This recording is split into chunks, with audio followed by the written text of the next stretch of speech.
ہم اپنے بائبل کی بات کر لیتے ہیں۔ ہماری جو بائبل ہمارے پاس ہے اردو ترجمہ، یہ تقریباً 1931 میں مکمل ہو چکا تھا، اور اس کے 14 سال بعد وادی قمران میں سے بہت سے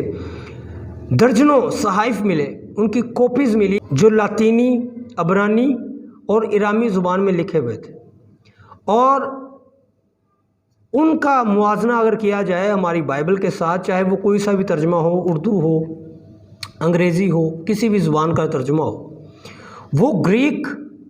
وہ عبرانی، وہ ایرامی زبان میں جو وادی قمران سے ڈیڈ سی اسکرولز ملے ہیں 1945 میں،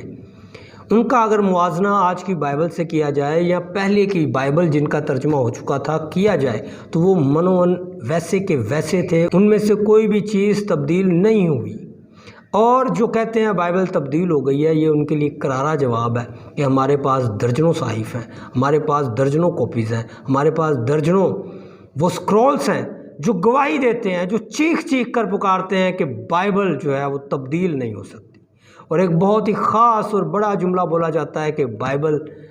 بدلتی نہیں ہے بلکہ بدل کے رکھ دیتی ہے۔ ہمیں یہ یقین ہونا چاہیے کہ ایسی اناجیل، ایسی تحریریں جو ہمیں بعد میں ملتی ہیں، ان کا کتاب مقدس کے ساتھ اور یسوع مسیح کے ساتھ کوئی بھی تعلق نہیں ہے۔ پھر ان باتوں کو لے کر، ان تحریروں سے انسپائر ہو کر، متاثر ہو کر، بہت سے لوگوں نے ایسے ناول بھی لکھے ہیں، جن میں سے دی ٹیمپٹیشن آف کرائسٹ 1955 میں لکھا گیا، جسے نکوس کازنزاکس نے تحریر کیا، اور انہی باتوں کو اس نے لے کر، آئیڈیا لے کر تحریر کیا کہ یسوع مسیح کی اولاد تھی، اور جو مریم مگدلینی سے ان کے بچے پیدا ہوئے۔ اور پھر 2003 میں ڈین براؤن کا ایک ناول ہے جو کہا جاتا ہے کہ آج تک بیسٹ سیلنگ ناول ہے، اس نے بھی یہی آئیڈیا لے کر ایک ناول لکھا۔ لیکن میں آپ کو بتاتا چلوں، ہم جس کلام کی منادی کرتے ہیں وہ کوئی کہانی نہیں ہے، کوئی من گھڑت کویتا نہیں ہے، کوئی من گھڑت کہانی نہیں ہے، کوئی من گھڑت واقعہ نہیں ہے، بلکہ وہ زندہ کلام ہے جو منون خدا نے اپنے لوگوں سے تحریر کروایا۔ اور ایسے ہی مقدس یوحنا رسول اپنے پہلے خط میں پہلی آیات میں فرماتا ہے۔ اور یہ بھی آپ کو بات بتاتا چلوں، یہ بات آپ دھیان سے یاد کر لیں، اس بات کو دھیان میں رکھیں کہ مقدس یوحنا بھی کوئی فلمی کردار نہیں ہے، کوئی من گھڑا ہوا شخص نہیں ہے، بلکہ تاریخ کے پنوں میں یہ آج بھی زندہ ہے۔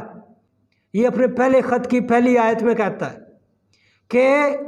ہم اس زندہ کلام کی منادی کرتے ہیں جسے ہم نے دیکھا، بلکہ غور سے دیکھا اور پھر چھوا۔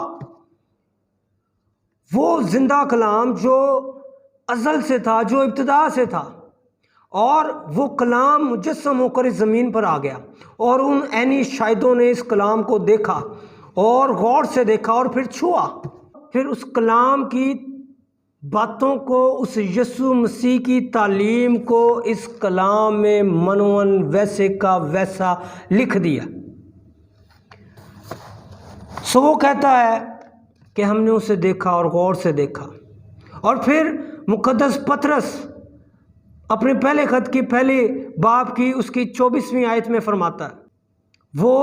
پرانے عہد نامے کا اقتباس کوٹ کرتا ہے، گھاس تو سوکھ جاتی ہے اور پھول گر جاتا ہے، پھول کملا جاتا ہے، لیکن خدا کا کلام اب تک قائم رہتا ہے۔ اور پھر مقدس پولس رسول غلطیوں کے خط میں اس کے پہلے باب کی 6 آیت سے کہنا شروع کرتا ہے کہ جو خوشخبری، جو مسیح کی خوشخبری ہم نے تمہیں دینا شروع کی، جو مسیح کی خوشخبری ہم نے تم تک پہنچا دی، اس کے علاوہ کوئی خوشخبری تمہیں دینے آئے، چاہے وہ فرشتہ ہی کیوں نہ ہو، وہ ملعون ہے، ان سے بچو۔ جو کلام ہمارے پاس آ چکا ہے، جو زندہ کلام ہمارے پاس پہنچ چکا ہے، اس کے علاوہ کوئی دوسرا کلام، اگر کوئی فرشتہ بھی آئے تو کلام کہتا ہے اسے نہ ماننا۔ میں سمجھتا ہوں کہ وہ جو تحریریں ملی ہیں ان کا کوئی بھی تاریخ سے لینا دینا نہیں ہے، وہ صرف افسانے ہیں، وہ من گھڑت کہانیاں ہیں لیکن ہمارے پاس جو ہے وہ زندہ خدا کا زندہ کلام ہے۔ سو میں سمجھتا ہوں کہ ہم نے اس ٹاپک کو بہت اچھے سے دیکھا